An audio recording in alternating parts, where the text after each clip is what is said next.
Welcome, Prime Minister. Great to have you here again. So good to be back. Thanks so much, and welcome, everyone. Great to have you here again, Prime Minister. In fact, for those who don't follow, this is in fact the third time in the last year you've been here for Oktoberfest, for our SDG Idea Factory, and now. But I think one of the important messages to actually reflect on is that this isn't something that's new with you, and that's one of the things that I know other mayors across the country really appreciate. In fact, the first time you came here was we sat down with the then mayors of Cambridge and Waterloo before the 2015 election. And you spent time talking to us about what was important to cities like ours, what was important for Canadian cities. And that is something that you continue to focus on. And one of the things that you said in Calgary as you met with the big city mayors was that, in fact, you haven't missed a meeting since before you were Prime Minister and throughout that whole time. And I think that's really important. It speaks to the commitment of your government to local governments and to cities like ours. And I know the initiatives that you've undertaken over the years have been really, really important for us. I think of things like the investments in what was then the gas tax, now is the Canada Community Building Fund, the DMAF, as well as the Housing Accelerator Fund. These have all been priorities and, quite frankly, have been transformational for us as cities. So thank you very much, and I look forward to talking about these and other things today. Well, thanks, Barry. It is so great to see you again.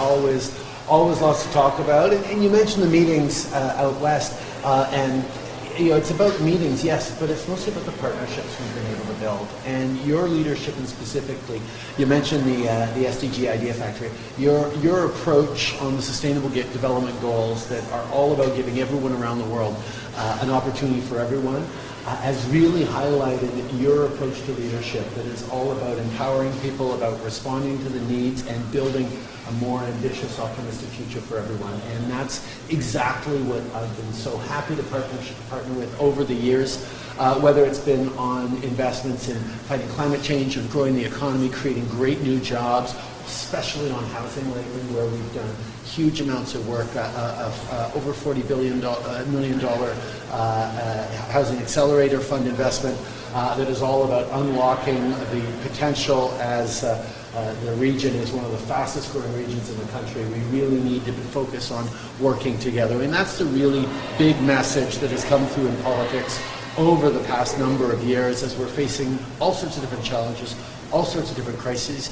No one can go it alone. It's when we roll up our sleeves and work across different borders of government to deliver for citizens, to respond to the challenges they're facing and shape a brighter future as we build it together. That's what it's all about, and I can't think of a better partner across the country than Kitchener has been, than you've been, Barry. So thank you so much. C'est un énorme plaisir d'être de retour à Kitchener pour rencontrer le maire Vrbanovic, des opportunités de continuer à travailler ensemble sur le logement, sur l'environnement, sur des opportunités et l'équité pour chaque génération. Toujours un énorme plaisir d'être si bien reçu par un ami et un partenaire comme Barry. Merci. Merci beaucoup. Thanks.